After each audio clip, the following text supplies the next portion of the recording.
अरे अजबदा हे टीव्ही ठेकेदार आहे असं टाकून द्यायचा.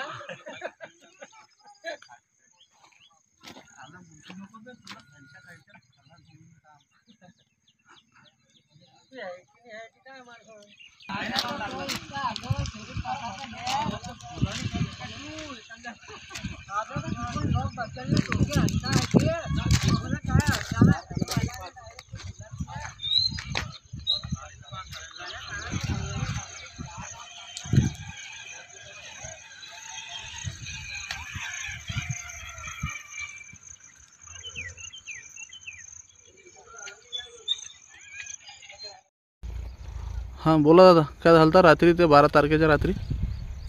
मोसम पाण्याचं लय होतं ते की जसं अजाबानिकच मालूम पडते की जसं गावात आज अजाबाला एवढा मोसम दिसते की आज काय होतं आणि काय नाही जसं गावात. आज दुसरं बात की लोक काही घराच्या बाहेर निघाला नाही, पुरी लाईन चालली गेली गावातली, त्यांनी घराच्या बाहेर निघणं मुश्किल होतं तसं असं इतका मोसम दिसत. हे टाकीच्या अटी काय झालं होतं?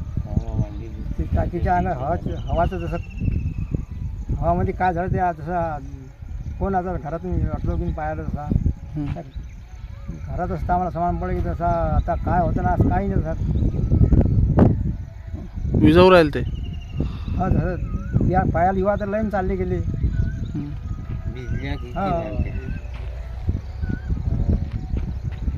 बुधवारी रात्री जादा भिजल्या चालू होते, हवा पाणी टाकातनं मुसळधार झाली इकडं.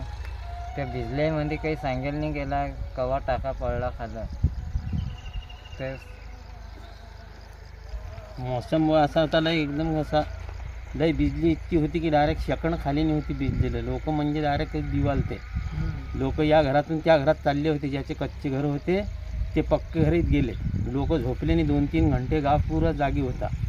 सगळ्या लोकांना माहीत आहे गावातले की बाबा वीज किती होती गावामध्ये चालू होती. शेकंड बी अशी बंद नव्हती, एकदम चालूच होती. इतके लोक बेत होते आणि त्यांनी हवा बी लय होती आणि वीज बी खूप चालू होती डायरेक्ट. बिजल्या कवच नाही झाल्या अशी लय बिजल्या झाल्या होते. 5-6 लोक होते अडी. 5-6 लोकांना विचारून घ्या डायरेक्ट असा वाटलं तर आम्हाला की बा जशी जमीन बी हल्ली, एवढी बिजली झाली की जसं जमीन हल्ली. 5-6 जण होती, विचारून घ्यायला सगळेला.